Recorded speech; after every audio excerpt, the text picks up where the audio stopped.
Le sacre de Napoléon, c'est l'image même de la grandeur et de la majesté.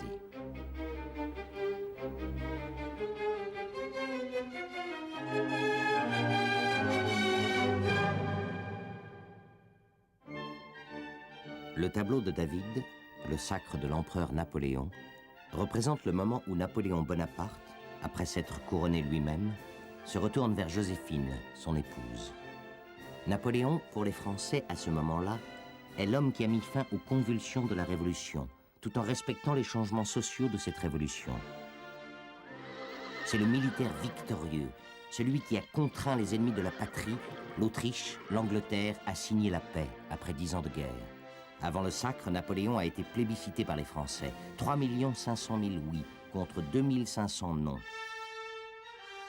Mais au cours de la cérémonie solennelle à Notre-Dame, le nouvel empereur veut incarner des valeurs éternelles.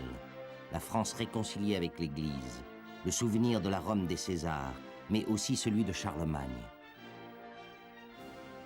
Et le pape, par sa présence, consacre tous les souvenirs mythiques de l'histoire européenne. Ce tableau est un tableau que tout le monde connaît, c'est un chef-d'œuvre. On pourrait donc penser, comme on le connaît comme une sorte de cliché éternel, que c'est une véritable photographie de l'événement. En réalité, ça n'est pas du tout le cas. Tout d'abord pour des raisons techniques. Il s'agit bien évidemment d'un tableau immense, plus de 9 mètres de côté. Et c'est donc un tableau qu'il a fallu quelques 2 ans à David pour composer. Il lui a donc fallu, bien évidemment, dessiner tous les personnages et penser à la place de chacun. C'est en quelque sorte, si l'on veut, la mise en scène d'une mise en scène destinée à frapper les imaginations. Il s'agissait de représenter, en fait, non pas le sacre simplement d'un personnage, mais également l'établissement d'une nouvelle dynastie, avec la présence de toute la famille, et l'établissement d'un nouvel ordre social en présence de toute l'aristocratie ancienne et nouvelle. Parmi les quelques modifications que s'est permis David à la réalité, quelques entorses qu'il y a faites, nous pouvons énumérer la présence de Madame Mère qui se trouve dans la tribune alors qu'elle avait refusé d'assister à la cérémonie. Nous pouvons citer également, pour des raisons diplomatiques, diplomatie familiale, la présence des 2 dames d'honneur qui tiennent la traîne de Joséphine alors que ce rôle incombait normalement aux sœurs de l'empereur. Une modification également du geste du pape, dont l'empereur aurait dit qu'il n'avait pas fait venir le pape de si loin pour qu'il ne fasse rien. Et enfin, sur la droite, complètement, la présence de Talleyrand, qui, lui, assistait bien à la cérémonie et qui assistait même, semble-t-il, avec un petit sourire ironique. Du moins, c'est ainsi que l'ont vu certains historiens. Dans le quartier de Notre-Dame, tout autour de la cathédrale, on peut essayer de retrouver les traces du Paris de Napoléon et essayer de comprendre dans quel état d'esprit les Parisiens, le pape, l'impératrice et l'empereur se trouvaient ce 2 décembre 1804.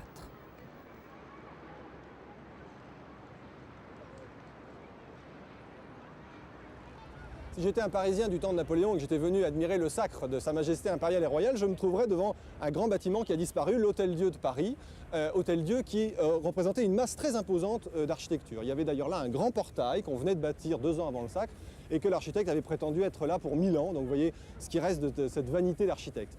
De l'autre côté, un second édifice disparu qui calait le parvis et lui donnait une composition plus petite, c'était l'hôpital des enfants trouvés où l'on élevait les enfants abandonnés dans la rue par leurs parents. Il y en avait énormément à cette époque.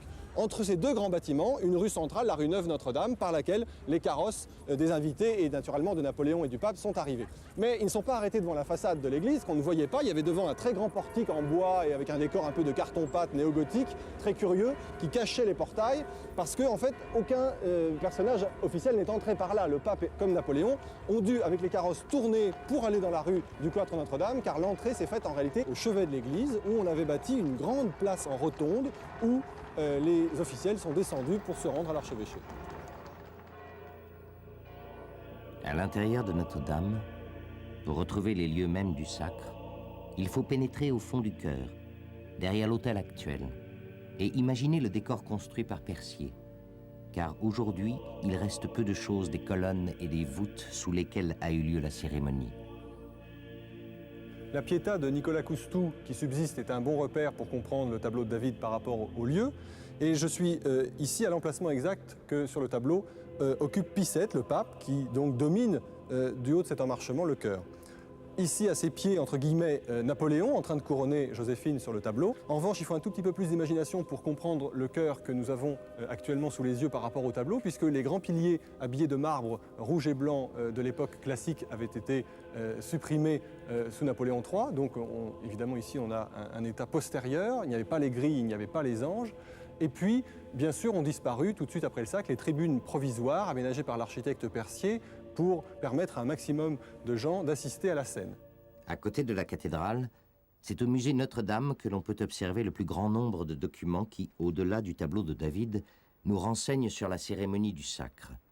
On y voit le moment où Napoléon se couronne lui-même, l'instant où le nouvel empereur prête serment, et l'épisode où il reçoit les offrandes. Mais l'événement exceptionnel du sacre est la présence du pape à Paris. La venue du pape à Paris a au moins deux raisons. La première, c'est que Bonaparte, général en chef de l'armée d'Italie, connaît très bien le pape Pie VII. Il l'a connu à Imola, il l'a entendu prêcher, et il a dit, en l'entendant, il prêche comme un jacobin, sous prétexte qu'il reconnaissait la République, ce qui était probablement exagéré. Et puis surtout, la seconde raison, c'est qu'on a fait miroiter au pape que les articles organiques prévoyant à la suite du concordat qu'il y aurait la liberté des cultes seraient modifiés. Car bien sûr, un catholique ne peut pas à ce moment-là promettre la liberté des cultes, puisque le catholicisme est la seule vraie foi. Napoléon est baigné par la philosophie des Lumières et ce n'est pas un pratiquant à l'époque de la Révolution. D'ailleurs, son mariage est un mariage civil jusqu'à la veille du sacre. Pourquoi donc a-t-il voulu cette cérémonie ? Bien parce qu'il considère que le catholicisme est la religion du plus grand nombre de Français et que donc il doit être un souverain catholique, sacré comme les rois de l'ancienne France. Et d'ailleurs, il va aller plus loin. Il installe une chapelle aux Tuileries, il assiste régulièrement à la messe le dimanche. Il se considère comme catholique par son baptême, même s'il ne l'est pas par sa foi exprimée au quotidien. Aujourd'hui, le tableau de David demeure lui-même une source d'inspiration pour les artistes contemporains. Mais comment David est-il devenu le peintre préféré de Napoléon ? David est fasciné par ce jeune héros de la République. Il devient donc tout naturellement le peintre officiel de l'Empire naissant en décembre 1804. Et Bonaparte lui commande alors 4 tableaux pour magnifier cette cérémonie. Le tableau du sacre est-il une œuvre de propagande ? Oui, si l'on regarde la place de Bonaparte, devenu Napoléon, au centre du tableau couronnant Joséphine. Oui, si l'on considère l'ordonnancement des personnages qui ont été mis en scène pour placer au cœur de la cérémonie Napoléon et faire de ce tableau l'élément de naissance d'une nouvelle dynastie, d'un nouveau régime, l'Empire. Le tableau du sacre marque une étape dans l'œuvre de David, une étape aussi dans la construction d'une histoire mythologique de Napoléon. Cette histoire qui commence en quelque sorte avec le tableau L'Intercession des Sabines, qui à la fin de la Révolution marque l'achèvement des divisions entre les Français et qui se poursuit ensuite à la fin de l'Empire avec Léonidas aux Thermopyles, symbolisant la fatigue des héros, mais aussi marquant le vieillissement d'un peintre, David, qui commence déjà à être sur le déclin et à être concurrencé par ses jeunes élèves, devenus eux aussi peintres officiels de l'Empire.